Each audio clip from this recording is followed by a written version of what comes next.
ओम नमः शिवाय। तीसरा अध्याय। शिव गणों की बात सुनकर नारद जी वहां से उठकर एक पानी से भरे तालाब के पास जा पहुंचे। वहां जल के भीतर जब उन्होंने अपने मुख का प्रतिबिंब देखा तो उन्हें अत्यंत आश्चर्य हुआ।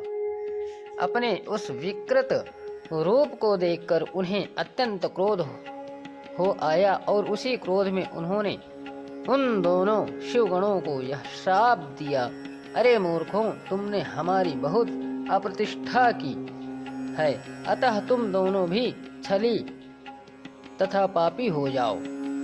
तुम अपने किए का फल पाओ कि जिससे फिर ऐसा नीच कर्म करने की तुम्हें हिम्मत ना पड़े। नारद जी के मुख से इस शाप को सुनकर वे दोनों गण अत्यंत चिंतातुर हो वहां से लौटकर अपने लोक में जा पहुंचे और शिव जी की स्तुति करने लगे। इधर नारद जी भी कुछ देर बाद अपनी यथार्थ दशा में आ गए, परंतु उनके मन में यह विचार निरंतर चक्कर काटता रहा कि विष्णु द्वारा छल किए जाने के कारण ही मेरा यह अपमान हुआ है, अतः या तो मैं विष्णु को शाप दूंगा अन्यथा अपने प्राण त्याग दूंगा।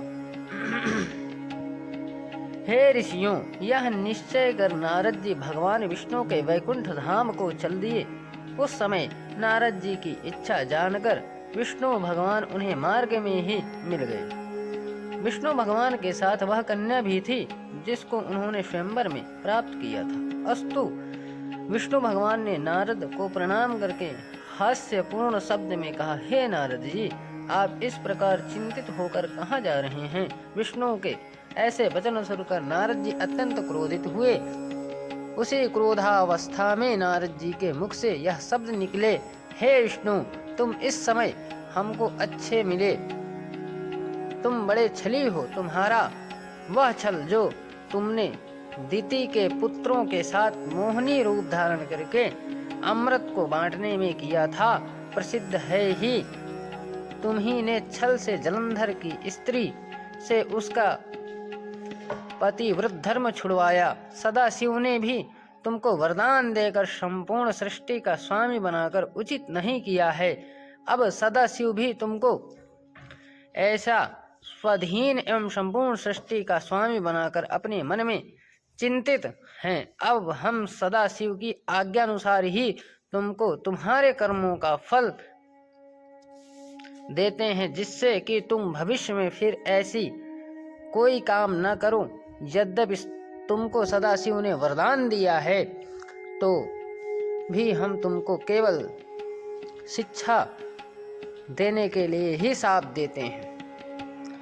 नारद जी ने इतना कहकर विष्णु को यह शाप दिया, हे विष्णु, तुमने जिनके सामने हमारा मुख कर दिया था वही वानर तुम्हारी सहायता करेंगे।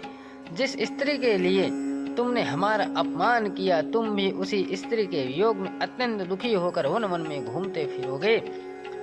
विष्णु जी ने यह सुनकर नारद जी के चरणों पर अपना मस्तक रख दिया, परंतु नारद जी ने उन्हें क्षमा नहीं किया। भगवान सदाशिव ने यह देखकर नारद जी के मन से अपनी माया हटा ली।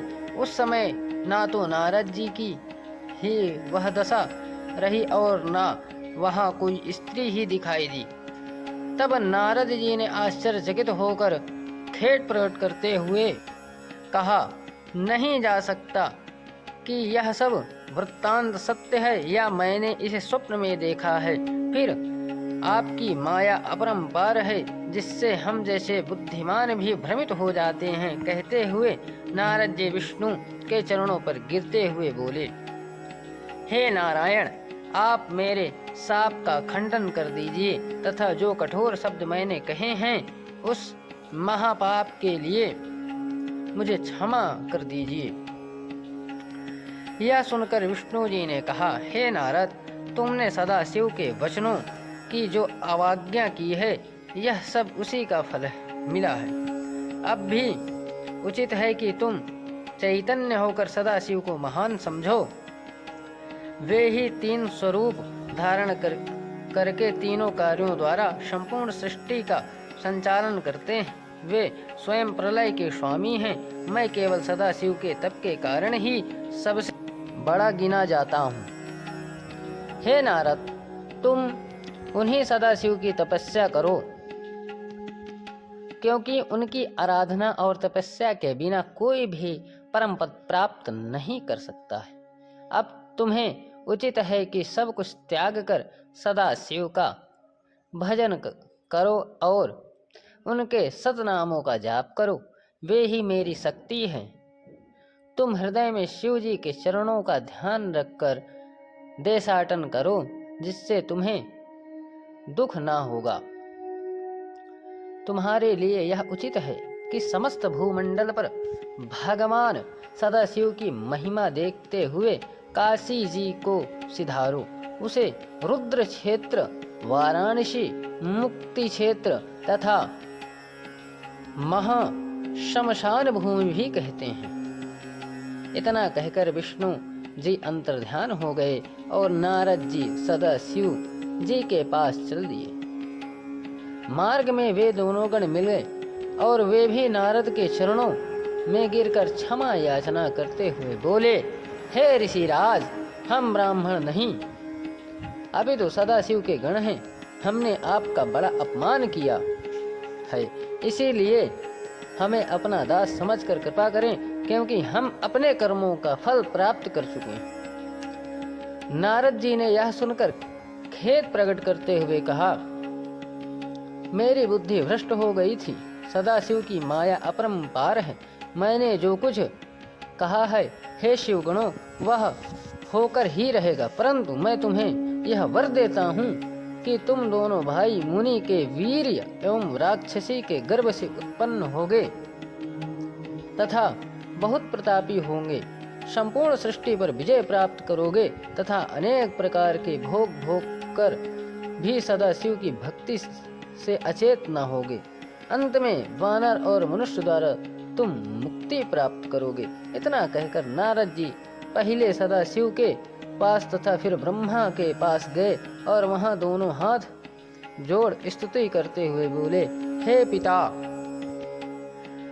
आपने विष्णु की जो कथा मुझसे कही थी, जिसमें भक्ति, वैराग्य, तप, दान की रीति एवं तीर्थ आदि का वर्णन है, वह तो मैंने सुनी, परंतु मैं सदा शिव जी की भक्ति से अभी अनभिज्ञ हूँ। इसलिए कृपा कर मुझे क्रम से बताइए कि सदा शिव आदि, मध्य तथा अंत में क्यों रहते हैं और कैसे प्रसन्न होते हैं। वे निर्गुण होकर भी सगुण कैसे हो जाते हैं। आप अपनी तथा विष्णु जी की उत्पत्ति के ऊपर भी प्रकाश डालिए। शिव और पार्वती के जितने भी चरित्र हों, कृपा करके उन पर भी प्रकाश डालिए, जिससे मुझे और आपको भी प्रसन्नता हो। रे शंकर भगवान की जय।